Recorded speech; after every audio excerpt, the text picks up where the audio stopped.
Gold, trusted gold buyers. మీరు తాకట్టు పెట్టిన బంగారాన్ని విడిపించి ఈ రోజు ఉన్న మార్కెట్ ధరకు కొనబడను.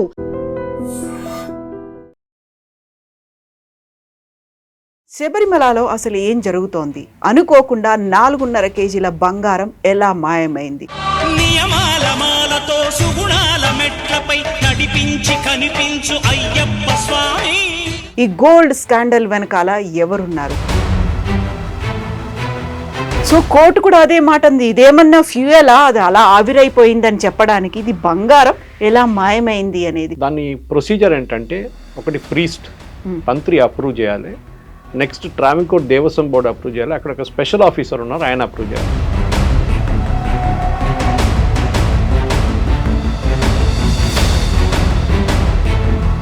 ఇప్పుడు ఓన్లీ ఉన్నికృష్ణన్ పొట్టి పేరు మాత్రమే వినిపించింది, ఆయన మాత్రమే ఎంక్వైరీ కాదు ఇది, నా వివరణ అడిగారు అందుకోసమే నేను వచ్చానని చెప్పినప్పుడు ఆ ఒక్క పర్సన్తోనే ఇన్నేళ్ల నుంచి ఇన్ని రకాల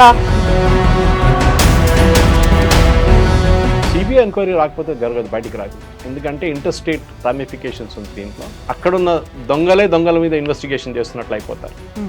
బయట నుంచి ఒక ఇండిపెండెంట్ ఏజెన్సీ వచ్చి ఎంక్వైరీ చేస్తేనే ఇది ఉంటుంది.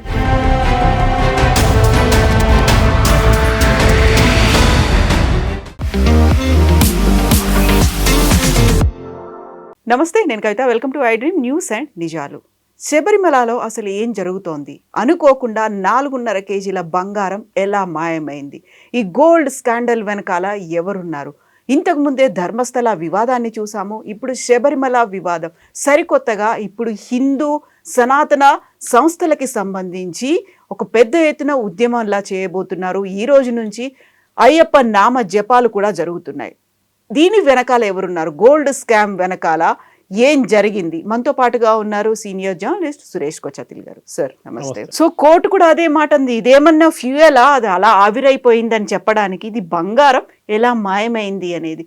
ఇంత బంగారం ఎలా మాయమైంది? చెప్తున్న లెక్కలేమో 4.5 కేజీలు కనపడకుండా పోయాయి, 2019లో మాయమయ్యాయి, బట్ అది 2025లో బయటపడింది. ఏం జరిగింది? ఇంత తేడా ఎందుకుంది అసలు? ఈ స్టోరీ స్టార్ట్ అయ్యేదంతా కేరళ హైకోర్టులో ఒక దేవస్వం బెంచ్ అని ఒక బెంచ్ ఉంది. కేరళలో జరిగే గుడిలో ఉన్న ఏ ప్రాబ్లం ఉన్నా ఆ బెంచ్ వింటారు. ఎప్పుడు 2 జడ్జ్ బెంచ్ ఉంటుంది.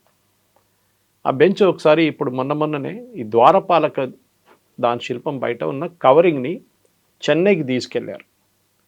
దాని ప్రొసీజర్ ఏంటంటే, ఒకటి ప్రీస్ట్ మంత్రి అప్రూవ్ చేయాలి, next Travancore Devaswom board approve చేయాలి, అక్కడ ఒక స్పెషల్ ఆఫీసర్ ఉన్నారు ఆయన అప్రూవ్ చేయాలి. ఆ స్పెషల్ ఆఫీసర్ని అడగకుండా వీళ్ళిద్దరు కలిసి ఆయన తంత్రి అప్రూవ్ చేశారు. ట్రావెన్కోర్ బోర్డు దేవస్వం తీసుకెళ్ళి ఒక మనిషికి ఇచ్చారు. ఎవరు కూడా టెండర్లు ఏం లేకుండా, ఉన్నికృష్ణన్ పొట్టి అని చెప్పి. టెండర్ ఏం లేదు, అది ఇంకోటి.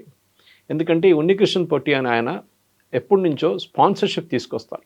నేను బంగారం నేనే తెప్పిస్తాను, అందరి దగ్గర డబ్బులు తీసుకొని మీకు 10 పైసలు ఖర్చు లేదు, నేనే చేపిచ్చేసి బంగారం కోటింగ్ వేసి నేనే తీసుకొస్తాను. ఇప్పుడు జరిగింది కోటింగ్ కాదు, ఇది స్టోరీ మొదలవుతుంది 98లో. సో ఈ జరిగిన ఇన్సిడెంట్లో హైకోర్టు ఏమన్నారు, మిమ్మల్ని ఎవరు తీసుకెళ్ళమన్నారు ఈ ద్వారపాలక షీటు రిటర్న్ తీసుకురావాలంటే మాతో కాదని చెప్పారు.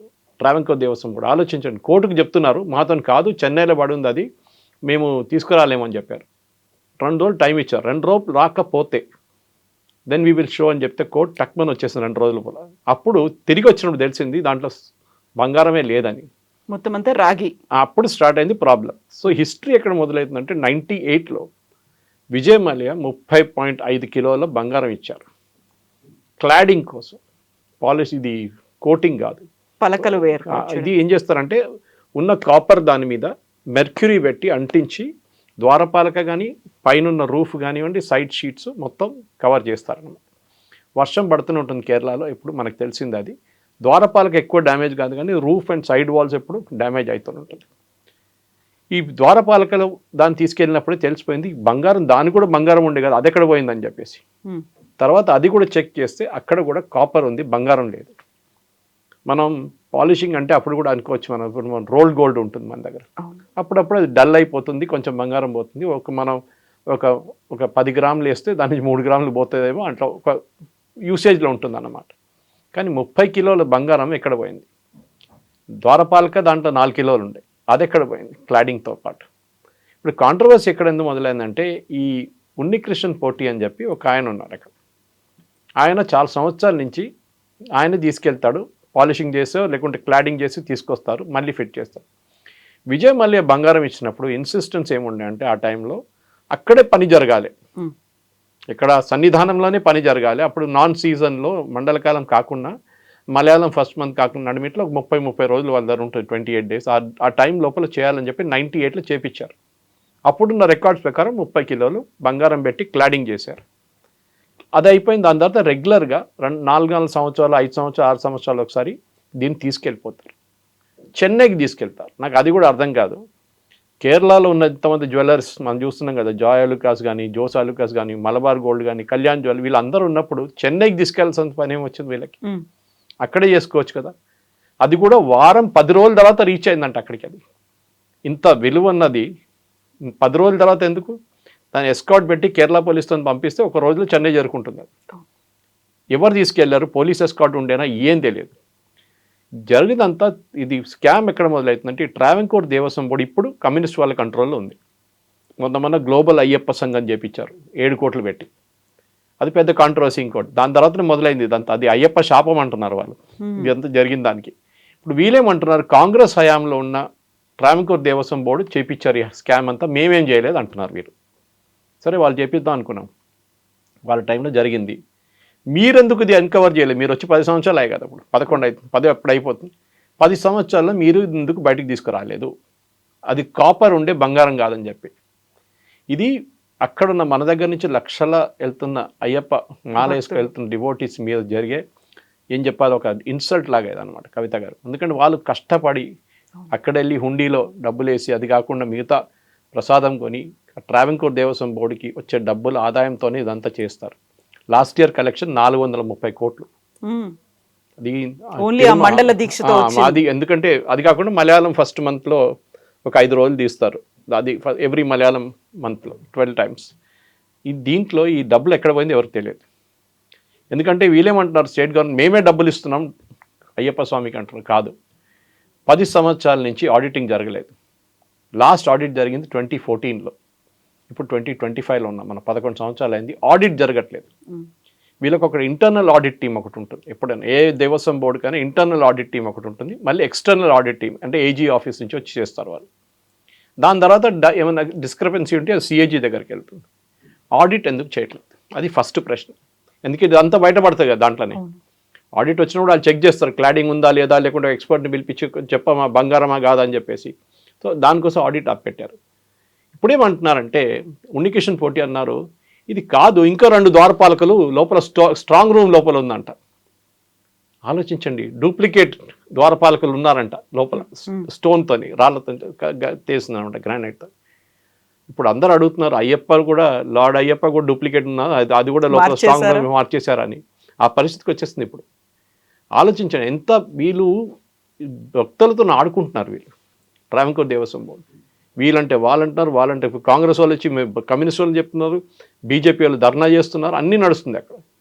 కానీ భక్తులకి ఇది అన్నిటికంటే పెద్ద ఒక ఏం చెప్తారు, ఒక ఇన్సల్ట్ లాగా భక్తుల మీద జరిగిన ఒక ఏం చెప్తారు, ఒక క్యాంపెయిన్ నడిపించారు వీళ్ళు. మనందరికి తెలుసు, శబరిమలలో ఆ టైంలో జరిగిన మహిళలు తీసుకెళ్లారు, అదంతా జరిగినప్పుడు కూడా చాలా మటుకు మన దగ్గర నుంచి కూడా, తెలంగాణ నుంచి, హైదరాబాద్ నుంచి ఒక ఛానల్లో 2 అమ్మాయిలు కూడా పైకి వెళ్ళారు ఆ టైంలో.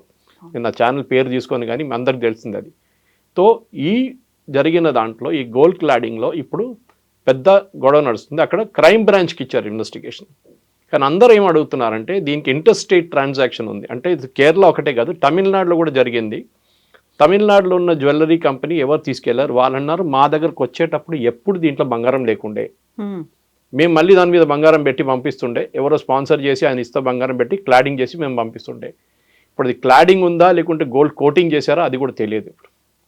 సో కంప్లీట్ కాంప్రహెన్సివ్ ఎంక్వైరీ కావాలంటే ఒక సిబిఐ ఎంక్వైరీ జరగాల్సింది. అది కాంగ్రెస్ వాళ్ళు అడుగుతున్నారు, బీజేపీ వాళ్ళు అడుగుతున్నారు, కానీ కమ్యూనిస్ట్ వాళ్ళు అగ్రీ చేయట్లేదు. ఎందుకంటే ఒకసారి సిబిఐ వచ్చేస్తే మళ్ళీ వీళ్ళ చేతి నుంచి బయటకు వెళ్ళిపోతుంది మొత్తం. అక్కడ జరిగిన అన్ని అవకతవకలు బయటపడుతుంది. సో శబరిమలలో జరిగిన ఈ కాన్స్పిరసీ వెనకాల చాలా మటుకు కేరళలో ఉన్న మిగతా గుడిలో కూడా ఉంది. అది మీకు గురువాయూర్ ఉండొచ్చు, అనంత పద్మనాభ స్వామి అయితే వాళ్ళ రాయల్ ఫ్యామిలీ చేతిలో ఉంది, సో వాళ్ళ దగ్గర ఉంది. సో అక్కడ ప్రాబ్లం లేదు మనకి. ఇన్ఫాక్ట్ అక్కడ ఉన్న స్ట్రాంగ్ రూమ్లో ఉన్న దాన్ని కూడా వీళ్ళు బయటకు చేయడానికి ట్రై చేశారు, మీకు గుర్తుంటుంది. కానీ సుప్రీంకోర్టు ఒకటే ఓపెన్ చేసి తర్వాత అది కూడా సీల్ చేయమని చెప్పారు, ఓపెన్ చేయట్లేదు. మిగతా 8 అసలు ముట్టలేదు. లాకర్లను ఓపెన్ చేయాలనే డిమాండ్ ఎప్పటి నుంచో ఉంది అక్కడ. నేను దాని ముందు వెళ్ళి నిలబడాను, చూశాను. అది చూస్తేనే మనకు గెట్ అ ఫీలింగ్ అన్నమాట. అది అంత బంగారం కానీ డైమండ్స్ కానీ అన్నీ తీసుకెళ్ళి వాళ్ళు అక్కడ పెట్టారు. వాళ్ళు తీసుకెళ్ళి ఖర్చు చేయలేదు రాజులు, కేరళలో ఉన్న ఆ టైంలో ఉన్న రాజు. ఎనీవే ప్రజెంట్ రాజులు పినరాయి విజయన్ వీళ్ళందరూ కలిసి ఆడిన కుట్ర ఇది. ఈ కుట్ర వెనుక ట్రావెంకోర్ దేవస్వం బోర్డు ఉన్నారు, కొచ్చిన్ దేవస్వం బోర్డు, వాళ్ళ గుడి అక్కడ కూడా నడుస్తుంది. అది కాకుండా 2-3 ఇండిపెండెంట్ దేవస్వం బోర్డు ఒకటి అక్కడ, వాళ్ళు కూడా మొత్తం ఆడిట్ చేయాల్సింది. ఇది ఒక కాంప్రహెన్సివ్ సిబిఐ ఎంక్వైరీ పెడుతున్నాయి కవిత గారు, ఇది బయటకు పడుతుంది. ఎందుకంటే బంగారం అట్లా వెళ్ళిపోదు కదా, కోటింగ్ చేస్తే చెప్పొచ్చు బంగారం ఎక్కడ ఎగిరిపోయింది. మొత్తం 30 కిలోల బంగారం ఎక్కడ పోయింది ఆలోచించండి. ఇప్పుడు దాని విలువ ఎంత ఉంటుంది 30 కిలోల బంగారం అంటే? ఇప్పుడు విజయ్ మల్య ఇచ్చిన దానికి బంగారం కాదని చెప్పట్లేదు, వాళ్ళు అగ్రీ చేశారు, వాళ్ళు రికార్డ్స్లో ఎంటర్ చేశారు. 30 కిలోలు ఇచ్చారు, అక్కడే కూర్చొని పని చేసి అక్కడే క్లాడింగ్ చేసి వాళ్ళు వెళ్ళిపోయారు గోల్డ్ స్మిత్స్. దాని తర్వాత జరిగింది రెగ్యులర్గా వీళ్ళు ఎవరు తెలియకుండా సీసీటీవీలు ఆఫ్ చేసి చేసిన పనులు ఇది ఎంత. ఇప్పుడు ఇది బయట ఎట్లా పడింది నేను చెప్పినాను కదా, యాక్సిడెంట్గా బయటపడ్డది. కానీ ఇప్పుడు ఏమంటున్నారు, ద్వారపాలకులు ఇంకా 2 స్ట్రాంగ్ రూమ్లో ఉన్నారు. ఫస్ట్ వీళ్ళు వెళ్ళి చెక్ చేశారంట, లేదు ఏం లేదని చెప్తే మళ్ళీ ఆ పోటీ అని అన్నారంటే, కాదు కార్నర్లు ఉంది మీరు వెళ్ళి చూడండి, ఒకసారి టార్చ్ కట్టి చూడండి అంటే ఆ స్ట్రాంగ్ రూమ్ లోపల చూస్తే ఇంకా 2 ద్వారపాలకులు ఉన్నారంట. అంటే డూప్లికేట్ తయారు చేస్తున్నారు. ఉన్న బంగారాన్ని దీని మీద ఉంచుకొని కాపర్ పెట్టేసి అది తీసుకెళ్ళి ఆడుకుంటున్నారా అని అర్థం కావట్లేదు. ఇప్పుడు ద్వారపాలక అయితే ఫిక్స్ ఉంది, అది స్టోన్ కదా, డైరెక్ట్లీ ఫిక్స్డ్ ఉంటుంది 2 వైపులా. కానీ దానిపైన ఉన్న కాపర్, దానిపైన ఉన్న బంగారం అది ఎక్కడ పోయింది? కాపర్గా ఎట్లా మారిపోయింది? క్లాడింగ్ ఉన్నప్పుడు క్లాడింగ్ తీయాలంటే మొత్తం ఇరగొట్టాల్సి వస్తుంది మీకు. మీరు ఎట్లా ఇరగొట్టారు? అక్కడ కూర్చొని చేశారా? అక్కడ తీసుకెళ్ళిన చెన్నైకి తీసుకెళ్తున్న అక్కడే ఉండొచ్చు బహుశా. తీసుకెళ్తున్న రూట్లో చెన్నైకి చేరుకున్నప్పుడు 7 రోజులు పట్టిందంట. ఈ 7 రోజుల లోపల ఎక్కడెక్కడో తిరిగింది. అది కాకుండా ఈ ద్వారపాలక శిల్పాన్ని కవర్ చేసేది బెంగళూరులో ఒక గుడిలో తీసుకెళ్ళి పెట్టారంట ఈ పోటీ అని ఆయన. ఆలోచించండి, అక్కడ రూట్ మ్యాప్ అనేది ఎలా ఉంది అని. ఇప్పుడు అక్కడ తీసుకెళ్ళి అక్కడ కొంచెం డబ్బులు సంపాదించుకున్నాడు. యాక్టర్ జయరామ్ ఇంట్లో కూడా తీసుకెళ్లారంట, అది కూడా వీడియో బయటకు వచ్చింది. ఇప్పుడు జయరామ్ అంటున్నాడు, నాకు తెలియదు, నన్ను ఇట్లా చెప్పాడు, ఇట్లా తీసుకెళ్తున్నాం, మేము శబరిమలకి తీసుకెళ్తున్నాం, పాలిషింగ్ అయిపోయింది, తీసుకెళ్తున్నాం, మీ ఇంట్లోకి తీసుకొచ్చి మీ ఇంట్లో పూజ చేసి అది తీసుకెళ్ళిపోతా అని చెప్తే ఓకే అని చెప్పారంట. ఆయన కూడా గుడ్ సెన్స్ ఆఫ్ దాంట్లో తీసుకొని ఉంటారు. కానీ ఆయన కూడా ఇప్పుడు ఆ కాంట్రవర్సీలో పడ్డాడు. ఇప్పుడు ఎంక్వైరీలు ఏం కావాలంటే ఈ 30 కిలోలు ఎవ్వరు రెస్పాన్సిబిలిటీ తీసుకోవట్లేదు, ఆడిట్ లేదు, డబ్బులు ఎంత వచ్చింది హుండీలో తెలియదు, ప్రసాదం ఎంత వచ్చారో అమ్మాయి తెలియదు, దానికి ఖర్చైన డబ్బులు ఎంత తెలియదు, ఏ ఫిగర్స్ ఏ నంబర్ ఎక్కడా లేదు. మన ప్రజలు ఇక్కడి నుంచి వెళ్ళి అయ్యప్ప స్వామిలు అక్కడ వెళ్ళి వేసే డబ్బులు అంతా ఎక్కడ పోయింది, బంగారం ఎక్కడ పోయింది, దానికి అయ్యప్ప స్వామి కూడా బహుశా తెలియదేమో. ఇది చాలా సాడ్. ఎందుకంటే భక్తులు చేసిన ఒక కుట్ర ఇది. భక్తులు వాళ్ళ పాపం వాళ్ళు ఆనెస్ట్గా వెళ్తారు, అక్కడ కష్టపడి 41 రోజులు దీక్ష చేసుకుని అక్కడ చూసి వాళ్ళ సెంటిమెంట్స్ దెబ్బతిన్నాయి, పెద్ద సెంటిమెంట్ దెబ్బతిన్నాయి. ఎందుకంటే ఇది ఫస్ట్ టైం కాదు కదా, సెకండ్ టైం చూస్తున్నాం మనం. ఒకటైతే మహిళలు తీసుకెళ్ళినప్పుడు సెంటిమెంట్ చాలా దెబ్బతిన్నాయి. దాని తర్వాత యాంటీ హుండీ క్యాంపెయిన్ ఒకటి ఉండే కేరళలో, అది చాలా బాగా పనిచేస్తుంది. అంటే వాళ్ళు ఏమన్నారు, అక్కడ సంరక్షణ సమితి వాళ్ళు, ఏ గుడిలో మీరు హుండీలో డబ్బులు వేయకండి, చిట్టు పేపర్ వేయండి, దాని లోపల మేము డబ్బులు ఇవ్వము అని చెప్పి, లేకుంటే భగవంత్ పేరు రాసేసి హుండీలు వేయండి అని చెప్పారు. కేరళ గవర్నమెంట్కి 6 నెలలు డబ్బులు రాలేదు అసలు గుడి నుంచి. ఎందుకంటే హుండీ కదా వాళ్ళు మెయిన్ కనెక్షన్, హుండీ డబ్బులు ఫస్ట్ తీసుకెళ్ళిపోతారు వాళ్ళు. ఇంకేమంటారు, మా దాని నుంచి మేము జీతం ఇస్తా అంటారు. సరే మీరు జీతం ఇవ్వండి. ఇప్పుడు మన చిలుకూరు బాలాజీలో డాక్టర్ రంగరాజన్ గారు ఫైట్ చేసిన కేసు అదే మెయిన్గా. నేను హుండీ పెట్టలేదు, ఒకరోజు ఎండోమెంట్స్ వాళ్ళు వచ్చి నేను టేక్ ఓవర్ చేస్తా అంటే చిలుకూరు బాలాజీ అని చెప్పారు, నా దగ్గర హుండీ లేదంటే వాళ్ళు వెళ్ళిపోయారంట. ఆలోచించండి, వాళ్ళకి హుండీ కావాలి వాళ్ళకి.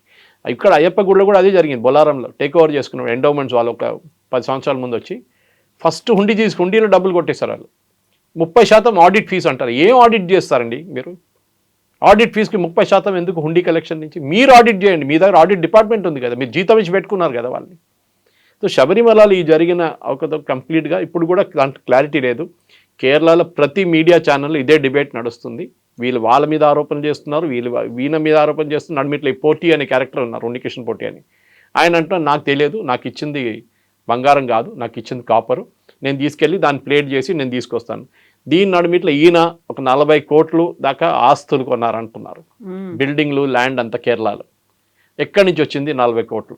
అదొక స్టోరీ. ఇంకోటి, సో దీన్ని మొత్తం బయటికి తీసుకురావాలంటే కాన్స్పిరసీని ఒకటి బహుశా రికార్డ్స్ అని డిస్ట్రాయ్ చేసేస్తుంటారు. ఇప్పుడు దాకా రిజిస్టర్లు ఏం కనిపించదు అంటారు ఇప్పుడు కావాలంటే. అక్కడున్న విజిలెన్స్ కమిషనర్ దగ్గర కేరళ హైకోర్టు ఆర్డర్ చేసిన తర్వాత ఇదంతా బయటకు వచ్చింది. ఆ ద్వారపాలకం తీసుకెళ్ళిన దాంట్లో తీసుకెళ్ళిన వెయిట్, తీసుకొచ్చిన వెయిట్ ఏంటంటే మైనస్ చేస్తే 4 కిలోలు కనిపించట్లేదు. అదే మీరు చెప్పిన 4 కిలోలు బంగారం. తీసుకెళ్ళింది 30, తిరిగి వచ్చింది 24. సో 6 కిలోల నుంచి 8 కిలోల దాకా కనిపించట్లేదని చెప్పి విజిలెన్స్ ఆఫీసర్ ఇచ్చిన రిపోర్ట్ తర్వాతనే అంతా బయటపడ్డది. ద్వారపాలక బంగారమే పోయిందంటే మళ్ళీ మిగతా బంగారం ఎక్కడని చూస్తే అక్కడ కూడా బంగారం లేదు. సో 30 కిలోలు మొత్తం పోయింది. విజయమాల ఇచ్చిన బంగారం మొత్తం కొట్టేశారు. అది ఎవరు కొట్టారో ఏం చేశారో డెఫినెట్గా వాళ్ళ మీద చర్యలు ఉండాలి, ఎంక్వైరీ జరగాలి. And with in a short time ఒక ప్రాసిక్యూషన్ పెట్టేసి స్పెషల్ జడ్జిని పెట్టేసి ఈ కేసుని ట్రై చేయాల్సిందే ఎవరైనా. కానీ కమ్యూనిస్ట్ వాళ్ళు ఉన్నదాకా, ఈ పినారాయి విజయన్ ఉన్న గవర్నమెంట్ ఉన్నదాకా ఇది బయటికి రాదు. వాళ్ళు ఎట్లయినా దీన్ని అడ్డుకుంటారు. దాన్ని బయటికి రావంటే కోర్టు మళ్ళీ ఇంటర్ఫియర్ చేయాలి. కోర్టులో కేసు నడుస్తుంది already. Kerala high court division benches వాళ్ళు ఆల్మోస్ట్ ఎవ్రీ డే బేసిస్లో ఈ కేసు వింటూనే ఉంటారు. వాళ్ళు ఏదో ఉంటుంది అక్కడ, ఏదో అక్కడ నడుస్తూనే ఉంటుంది. వాళ్ళ ప్రాబ్లం కంటిన్యూస్గా కేరళ హైకోర్టుకి వస్తూనే ఉంటుంది. బహుశా నెక్స్ట్ వీక్ దాకా దీని డీటెయిల్స్ బయటకు వస్తుంది. కవిత, సో ఇప్పుడు ఓన్లీ ఉన్నికృష్ణన్ పొట్టి పేరు మాత్రమే వినిపించింది, ఆయన మాత్రమే ఎంక్వైరీ కాదు ఇది, నా వివరణ అడిగారు అందుకోసమే నేను వచ్చానని చెప్పినప్పుడు ఆ ఒక్క పర్సన్ తోనే ఇన్నేళ్ల నుంచి ఇన్ని రకాల స్కామ్స్ అనేవి జరిగి ఉండకపోయి ఉండొచ్చు. బోల్డ్ అంత ఒక నెట్వర్క్ ఉంటుంది, ఒక స్కాండల్, ఒక టీం అనేది కూడా ఉంటుంది. ఇవన్నీ ఇన్నేళ్ల నుంచి అవుతున్నాయంటే చాలా చిన్న విషయం కాదు, అది చాలా సీరియస్ కన్సర్న్ చూపించాల్సినటువంటి విషయం. మీరు చెప్పినట్టుగా కోట్ల మంది భక్తుల మనోభావాలు, అక్కడ సెంటిమెంట్స్ అనేవి ఉన్నాయి అనుకున్నప్పుడు బయటకు వస్తుందంటారా సిబిఐ ఎంక్వైరీ జరగకపోతే? సిబిఐ ఎంక్వైరీ రాకపోతే జరగదు, బయటికి రాదు. ఎందుకంటే ఇంటర్స్టేట్ రామిఫికేషన్స్ ఉంది దీంట్లో. అక్కడున్న దొంగల మీద ఇన్వెస్టిగేషన్ చేస్తున్నట్లు అయిపోతారు. సో బయట నుంచి ఒక ఇండిపెండెంట్ ఏజెన్సీ వచ్చి ఎంక్వైరీ చేస్తేనే ఇది ఉంటుంది. సో ఒక నార్మల్ దాంట్లో కవిత గారు మీరు ఒక చాలా ఇంపార్టెంట్ క్వశ్చన్ అడిగారు, టెండర్ ఎందుకు విలువ లేదు అడిగారు. కరెక్ట్. ఈయన వచ్చి ఆఫర్ చేస్తున్నాడు, నేను బంగారం కొట్టేసి నేను తీసుకొస్తా అంటున్నారు. మీరు 2-3 ఇంకా అడిగారా? ఇంకా 2-3 కూడా ఈయన ఎన్ని కిలోలు పెడతావు బాబు? 4 కిలోలు. ఇంకెవరైనా నేను 8 కిలోలు ఇస్తానంటే మీరు వాళ్ళ దగ్గర తీసుకోవాలి కదా. అది ఎవరు చెక్ చేస్తున్నారు దాని క్వాలిటీ? 8 కిలోలు అంటే క్లాడింగ్ చేశారా, పాలిషింగ్ చేశారా, పెయింటింగ్ చేశారా, ఏం చేశారు ఎవరు తెలియదు. ఎవరు చెక్ చేస్తున్నారు? ఎవరు చెక్ చేయట్లేదు. అంటే మొత్తం ఒక మాఫియా పనిచేస్తుంది అక్కడ. ఈ దేవస్వం బోర్డు మాఫియా ఒకటి పనిచేస్తుంది. వాళ్ళు భక్తుల మనోభావంతో ఆడుకుంటున్నారు. ఈ జరిగిన అవకతవకలు ఉన్నికృష్ణన్ పొట్టి is only one sample of it. ఆయన వెనక పెద్దగా గ్యాంగ్ ఉంది. ఆయన ఎట్లా అప్పగించారు? మీరు ఇన్ని సంవత్సరాల నుంచి ఆయనకే ఆ కాంట్రాక్ట్ ఎత్తిస్తున్నారు, ఇంకా ఎవరు దొరకలేదా మీకు? ఆయన స్పాన్సర్షిప్ తీసుకొస్తా అంటారు. సరే మీరు అగ్రీ చేస్తారా స్పాన్సర్షిప్ తీసుకొస్తారంటే?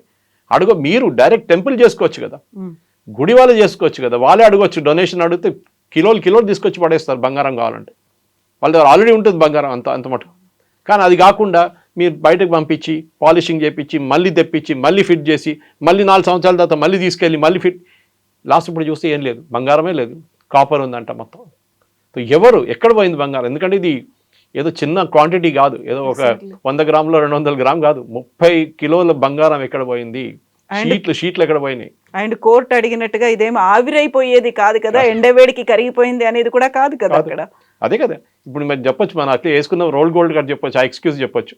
అప్పుడప్పుడు స్నానం చేసుకుంటా కొంచెం అక్కడెక్కడ ఇది అయిపోయింది, సోప్తో కొంచెం కెమికల్ మిక్స్ అయిందని.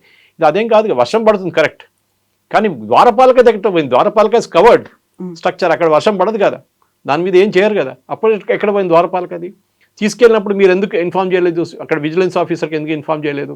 మీరు స్పెషల్ ఆఫీసర్ని ఎందుకు ఇన్ఫార్మ్ చేయలేదు? దేవస్వం బోర్డు వీళ్ళిద్దరు తెలియకుండా తీసుకెళ్ళిపోయారు బయటికి. ఇదంతా సీక్రెట్ చేస్తారు. ఇది చిన్న ఎగ్జాంపుల్, ఎందుకంటే ఇదంతా నేను చెప్పాను చూడండి కవిత స్టార్టింగ్లోనే, ఇదంతా ఈ ద్వారపాలక కేసుతో బయటకు వచ్చింది. అది తెలియకపోతుండే, అది ఆ ఎపిసోడ్ రాకపోతుండే ఇది ఎవ్వరికి తెలియదు. ఇంకా 10 సంవత్సరాలు ఇట్లనే నడుస్తుండే.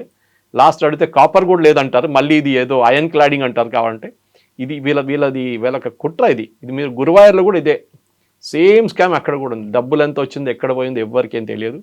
బంగారం ఎంత వచ్చింది, ఎక్కడ పోయింది తెలియదు. ఆడిట్ నడవట్లేదు కరెక్ట్గా. కానీ మన దేవుళ్ళు ఇస్తున్న డబ్బులు, ప్రజలు ఇస్తున్న డబ్బులు, భక్తులు ఇస్తున్న డబ్బుల్ని తీసుకొని ఆడుకుంటున్నారు వీళ్ళు. వీళ్ళ మీద చర్యలు ఉండాల్సిందే. ఇప్పుడు ఇది చూస్తే నాకు మన ఆంధ్ర తెలంగాణ గుడి గురించి తెలియట్లేదు. ఇప్పుడు అక్కడ కూడా ఏదో నాకు డౌట్ వస్తుంది. ఇక్కడ కూడా ఏదైనా చేయాల్సిందేమో, ఎంక్వైరీలు చేయాల్సిందేమో, క్వాలిటీ చెక్ చేయాల్సిందేమో. శబరిమలలో అట్లీస్ట్ అక్కడ జరిగింది, అక్కడ రెగ్యులర్గా పూజలు లేవు కదా, అప్పుడు జరిగింది. ఇక్కడైతే రెగ్యులర్ పూజలు నడుస్తుంటాయి రోజు పొద్దున్న సాయంత్రం దాకా తిరుమల లాంటి ప్లేస్లో. కానీ ఎక్కడైనా కానీ ఆడిట్ జరగాల్సింది, క్వాలిటీ చెక్ చేయాల్సింది. ఇట్లాంటి ఉన్నికృష్ణన్ పొట్టి లాంటి మనుషులు తీసుకొచ్చి దేవస్వం బోర్డు వాళ్ళు ఆడుకున్నారు, ఆయన్ని ఒక ఏజెంట్గా వాడుకొని వీళ్ళ డబ్బులంతా కొట్టేశారు. దాంట్లో డౌటే లేదు కవిత గారు. ఇప్పుడు కర్ణాటక ధర్మస్థల, ఆ తర్వాత కేరళ శబరిమల వచ్చిన తర్వాత ఈ ఇష్యూస్ కేవలం ఒక రోజుల గ్యాప్తో బయటకు వచ్చాయి. ఒక పెద్ద ఇష్యూ జరుగుతోంది, ఆందోళన చేస్తున్నారు సనాతన ధర్మ పరిషత్కి సంబంధించి. నామజపాలు మేము చేస్తాము, వారం పాటు వారోత్సవాల్లాగా మేము ఇవన్నీ అయితే సరిపోవు కదా, చాలా జరగాలి. మరి సెంట్రల్ గవర్నమెంట్ ఎందుకని ఇంటర్వ్యూన్ అవ్వట్లేదు? గతంలో ధర్మస్థలాకి సంబంధించి ఒక ఎన్ఐటీ ఏర్పాటు చేయాలి, స్పెషల్ ఇన్వెస్టిగేషన్ టీంని ఏర్పాటు చేయాలి, ఇవన్నీ అన్నారు, ఏది జరగలేదు కదా అసలు. సెంట్రల్ గవర్నమెంట్కి ఏం చేయలేము దీంట్లో, ఎందుకంటే టెంపుల్ ఒక స్టేట్ సబ్జెక్ట్. కాన్స్టిట్యూషన్లో మన కాన్స్టిట్యూషన్లో రాసి పెట్టారు, temples is a state subject. ఎక్కడైనా దేశంలో సెంట్రల్ గవర్నమెంట్ డైరెక్ట్గా నడిపిస్తుంది ఏదైనా గుడి ఉందా చెప్పండి? ఎక్కడ లేదు. టీటీడీ కావాలంటే వాళ్ళు టేక్ ఓవర్ చేసుకోవచ్చు కదా, పద్మనాభ స్వామి టేక్ ఓవర్ చేసుకోవచ్చు కదా, ఏం టేక్ ఓవర్ చేయలేరు. ఎందుకంటే స్టేట్ గవర్నమెంట్ దగ్గర ఉంటుంది. వాళ్ళు నడిపించే ఎండోమెంట్స్ బోర్డు, వాళ్ళు నడిపించే దేవస్థానం వాళ్ళు చూస్తారు ఇదంతా. ఇదే నడుస్తుంది అన్నమాట. ప్రాబ్లం అక్కడ చాలామంది అడిగారు, మోదీ గారు ఒక లా పాస్ చేయొచ్చు కదా, టేక్ ఓవర్ చేసుకుందాం శబరిమల. ఈ కెనాట్. అది కోర్టుకి వెళ్తే కోర్టు కొట్టుపడేస్తారు. సో అదొక డ్రాబ్యాక్ ఉంది, లేదని కాదు. కానీ డెఫినెట్గా సెంట్రల్ గవర్నమెంట్ ప్రెషర్ పెట్టొచ్చు, అడగొచ్చు ఏం జరుగుతుంది మాకు చెప్పండి అని చెప్పేసి. కానీ అప్పుడు ఏమంటారు, మీకు దీంట్లో ఏం రోల్ లేదు, మీరు పక్కన కూర్చోండి, మేము చూసుకుంటున్నాం, మా పని మేము చూసుకుంటాం, మీరు ఇంటర్ఫియర్ చేయకూడదు. అట్లా 2-3 సబ్జెక్ట్స్ ఉన్నాయి. ఒకటి ఎడ్యుకేషన్, ఒకటి ఇది మన టెంపుల్స్, ఒకటి. ఇట్లాంటి చాలా మటుకు స్టేట్ సబ్జెక్ట్. కొన్ని కన్కరెంట్ ఉంటుంది, కొన్ని డైరెక్ట్ ఉంటుంది, కొన్ని సెంట్రల్ గవర్నమెంట్ దగ్గర ఉంటుంది. సో దాంట్లో temples is a state subject. So మనం ఏం చేయలేం టెంపుల్. ఐ విష్ ఒక లా తీసుకొచ్చి అన్ని దేవస్థానం గుడులు కానివ్వని అన్ని వాళ్ళ ట్రస్ట్కి ఇచ్చేస్తే అన్నింటినీ బాగుంటుంది. కానీ అది ఇవ్వరు. బొలారం గుడికే మాకు 10 సంవత్సరాలు కొట్లాడొస్తుంది, హైకోర్టుకి వెళ్ళాం మేము, మాకు తీసుకురావడానికి. మళ్ళీ దొరికింది మాకు టెంపుల్. అది అట్లా ఎంతమంది వెళ్తారు, ఎంతమంది తీసుకొస్తారు? అది ఇది పెద్ద ప్రాబ్లం అనమాట. State government has no role in temples. Simple. Sai Deepak గారు ఆర్గ్యూ చేసిన కేసులో కూడా అదే జరిగింది. సుబ్రహ్మణ్యం స్వామి టీటీడీ కేసులో ఆర్గ్యూ చేసిన అదే. ఒక గుడి మేనేజ్ చేయట్లేదు, మిస్మేనేజ్ చేస్తున్నారంటే దేవస్వం కానీ ఎండోమెంట్స్ కానీ వచ్చి టేక్ ఓవర్ చేసుకోవచ్చు. కానీ పర్మనెంట్లీ మీరు అది ఉంచుకోలేరు. ఆ రూల్లో ఉంది, you cannot have it for perpetuity. మీరు అక్కడ జరిగిన అవకతవకలంతా క్లీనప్ చేసి సిస్టమ్స్ అండ్ ప్రొసీజర్స్ పెట్టి మళ్ళీ ఇంకొక ట్రస్ట్కి హ్యాండ్ ఓవర్ చేయొచ్చు. కానీ మీ దగ్గర మీరు కంటిన్యూస్గా పెట్టుకోకూడదు. ఇది భక్తులు రియలైజ్ చేయాలి. మన దగ్గర ఉన్న ఒక్కొక్క ఎండోమెంట్స్ గుడి ఇక్కడ తెలంగాణలో చూడండి, మనం ప్రశ్నించాల్సిందే. ట్రస్ట్ వాళ్ళు నడిపించారు, ఎండోమెంట్స్కి దీంట్లో రోలే లేదు. ఎండోమెంట్స్ నుంచి అక్కడి తీసి బయటపడేయాలి. ఎండోమెంట్స్ భక్తుల డబ్బులతో ఆడుకుంటున్నారు. వాళ్ళు కావాలని తమిళనాడు చూడండి, ఇప్పుడు అక్కడ కూడా స్పెషల్ ఒక హైకోర్టు, అక్కడ దీనికన్నా ఎక్కువ ప్రాబ్లం హైకోర్టుకి. అక్కడ మొన్న ఒక కళ్యాణ మండపం కడతా అని చెప్పి డబ్బులు గుడి నుంచి తీసుకెళ్తున్నారు. గుడిలో ఉన్న డబ్బులు తీసుకెళ్ళి, భక్తులు ఇచ్చిన డబ్బులు తీసుకెళ్ళి కళ్యాణ మండపం కడతారంట. హైకోర్టు ఆపాడేశారు, కాదు, యూ కెనాట్ డూ ఇట్ అని చెప్పారు. అట్లనే మన దగ్గర కవిత గారు మీకు తెలిసి ఉంటుంది, లక్షల ఏకర్లు భూములు ఉండే గుడి దగ్గర. చాలా గుళ్ళు, పెద్ద పెద్ద గుళ్ళు. ఎక్కడ పోయింది అదంతా అండి? ఇప్పుడు ఎంత మిగిలింది గుళ్ళు? మా ఇంటి దగ్గర కూడల్మాణిక్యం క్షేత్రం ఒకటి ఉంది కేరళలో, 75,000 హెక్టర్ ల్యాండ్ ఉండే. ఇప్పుడు 100 ఏకర్లు కూడా లేవు, మొత్తం కొట్టేశారు. అప్పుడు రాజులు ఇచ్చిన ల్యాండ్ అదంతా. ఈ 1947 తర్వాతనే జరిగింది ఇదంతా. దానికన్నా ముందు కూడా ఉండే అనుకోండి, కానీ ఈ ఫ్రాడ్ అంతా జరిగింది. భూములు కొట్టేశారు, భూములు డొనేట్ చేసేసారు, భూములు లీజ్లు ఇచ్చేసారు. ఎవ్రీ బిట్ ఆఫ్ దేవుడి ప్రాపర్టీ దేవుడికే రావాలి రిటర్న్. ఎందుకంటే ఆ ఆదాయం మీదే ఈ గుడి అంతా నడుస్తుండే. బయట నుంచి 10 పైసలు తీసుకోకుండా, ఈవెన్ హుండీ నుంచి 10 పైసలు తీసుకోకుండా గుడి నడిపించాలంటే గుడికి వచ్చే ఆదాయం ఇట్లాంటి పొలాల నుంచి కానీ మిగతా ల్యాండ్ నుంచి వాళ్ళు నడిపించుకుంటుండే. అదంతా కొట్టేసిన తర్వాత ఏం మిగులుతుందండి? పూజార్లకి ఏమొస్తుందండి? సరే, పెద్ద పెద్ద గుళ్ళు పూజార్లకి కొంచెం డబ్బులైనా వస్తుంది. చిన్న గుళ్ళు ఉంటుంది ఊర్లలో, 50 రూపాయలు కూడా రాదు వాళ్ళకి. ఆ గుళ్ళు ఎవరు చూసుకుంటారండి? సరే, టీటీడీ వాళ్ళు అంటున్నారు మేము చూసుకుంటున్నాము కొన్ని గుళ్ళు. సరే, కరెక్ట్. మీరు అన్ని చిన్న చిన్న గుళ్ళు కూడా చూసుకుంటారు. చేయలేదు. అక్కడ ఒక్క ఎండోమెంట్స్ వాడు వెళ్ళాడు. డబ్బులు లేని గుళ్ళు ఎండోమెంట్స్ వాళ్ళు వెళ్ళారు. ఎందుకంటే వాళ్ళకి తెలుసు అక్కడ వెళ్ళి ప్రాబ్లం ఏం లేదు అక్కడ తీసుకోవడానికి అని చెప్పి. సో శబరిమలలో జరిగిన ఈ ఇన్సిడెంట్ కూడా డెఫినెట్గా మీరు చెప్పినట్టు ధర్మస్థల ఒక హిందూ ఆచారాల మీద జరిగే ఇది ఒక చిన్న ఎగ్జాంపులే. తమిళనాడు నుంచి ఆల్మోస్ట్ 4,000 ఐడల్స్ కొట్టేశారని చెప్తున్నారు. అంటే విగ్రహాలు, దాంట్లో కౌంట్ లేదు. పొన్మాణిక్యవేలు ఉన్నప్పుడు ఆయన కొన్ని ఇన్వెస్టిగేషన్ చేసిన తర్వాత కొన్ని దొరికింది బాబు. మోదీ గారు వచ్చిన తర్వాత 365 అనుకుంటా, 368 మూర్తిలు తీసుకొచ్చారు బయట నుంచి. అది కోపెన్హేగన్ మ్యూజియంస్లో అక్కడ ఇక్కడ పెట్టి, స్మిథ్సోనియన్ మ్యూజియం న్యూయార్క్లో, ఆస్ట్రేలియాలో, జర్మనీలో అక్కడ తీసుకొచ్చి ఏం చేశారు? ఏఎస్ఐలో పెట్టేశారు. ఒక అల్మారాలో. ఈవెన్ మన అమరావతిది ఒక ఇది మార్బుల్ స్కల్ప్చర్ ఒకటి ఉంది, ఏది మన బుద్ధిసంది, అది కూడా పడింది అక్కడ. చంద్రబాబు నాయుడు గారు తీసుకురావాల్సింది, I think is trying to get it back అని చెప్పారు ఎవరో. అది ఏ శైలి పడదు, ఏ శైలి ఏం చేస్తుందండి అది? It should come back. ఎక్కడి నుంచి దొంగతనం చేశారో అక్కడికే రావాలి అది మళ్ళీ రిటర్న్. ఎందుకంటే ఇంగ్లీష్లో ఒక saying, the village which has lost its god has lost its soul అని చెప్తారు. ఆ దేవుని తీసుకురావాల్సి, దేవుని తీసుకొచ్చి అక్కడ మళ్ళీ ప్రతిష్ఠించాలి. అది తమిళనాడులో జరిగిన అన్నిటికంటే పెద్ద దొంగతనం అక్కడ. ఎందుకంటే మ్యాక్సిమం నెంబర్ ఆఫ్ టెంపుల్ తమిళనాడులో ఉంది. దొంగతనం చేసేటోడికి 500 రూపాయలు కూడా రాదు, అది చేయి మారినప్పుడు 5 లక్షలు అవుతాయి, దానితో 5 మిలియన్ అయిపోతుంది. ఇది బయటికి తీసుకెళ్ళాలి చాలా. బ్రిటిష్ టైంలో కూడా పోయింది చాలా మట్టుకు బయట. పాండిచేరిలో ఒక ఇన్స్టిట్యూట్ ఉంది, run by the Alliance France, మన వీళ్ళ ఫ్రెంచ్ ఎంబసీది ఒకటి కన్సిడర్ది. నేను వెళ్ళాను అక్కడ ఒక 2 years బిఫోర్. వాళ్ళు ఒక పక్కన చుట్టుపక్కల 200 కిలోమీటర్లు ఉన్న గుడిది ఫోటోలు తీసుకున్నారు. ఇప్పుడు కాదు, 70s నుంచి మూర్తిలు. ఇక్కడ కూడా చిలుకూరు బాలాజీ, డాక్టర్ రంగరాజన్ చెప్పారు, అది ఇండియా ప్రైడ్ ప్రాజెక్ట్ ఉంది. ఈ గుడి నుంచి కొట్టేసింది. చిలుకూరు బాలాజీది మన ఏం చెప్తారు, అది మూర్తి ఉంటుంది కదా, ఉత్సవ మూర్తి, అది కొట్టేశారండి, ఎప్పుడో పోయింది అది. ఆయన పాప ఏడుస్తారు ఇప్పుడు కూడా దాని గురించి మాట్లాడుతున్నాడు. కన్నీ నీరు వస్తుంది ఆయనకి. అది అట్లా ఉంటుంది మన దగ్గర. అన్నీ ఏం చెప్తారు, దొంగలు ఉన్నారు మన దగ్గర. ఎండోమెంట్స్ వాళ్ళ దొంగలు, బయట నుంచి వచ్చే దొంగలు, వీళ్ళందరూ కలిసి గుడి మొత్తం మన రిలీజియస్ సిస్టమ్నే కొట్టేశారు వీళ్ళు. ఇదంతా మార్చాలంటే మళ్ళీ ఎవరు భక్తులు ఉన్నారో వారికే గుడి అప్పగించాల్సింది. They should be given back to them only. Yes, sir. Thank you so much, sir. Thank you. And for more videos, Please subscribe to iDream. Please subscribe to iDream. Please subscribe iDream. And please subscribe to iDream. For more videos, subscribe to iDream. please like, share, and subscribe to the channel. Congratulations, iDream. Subscribe to iDream. Subscribe to iDream. So subscribe to iDream Media. iDream ki iDream team andarki huge congratulations. Please subscribe iDream Media. Please subscribe to iDream. Subscribe iDream. Please subscribe to iDream. iDream అంటే నా కళల ఛానల్ను subscribe చేసుకున్న నోరు తిరుగుతలేదు, మీరైతే గంట గుర్తు కొట్టండి. For more such videos, please subscribe to iDream. Subscribe to iDream. Please subscribe to iDream. Please subscribe iDream Media. Please do subscribe to iDream. Please subscribe to iDream Media. For best entertainment and information, please subscribe iDream. And don't forget to subscribe to iDream.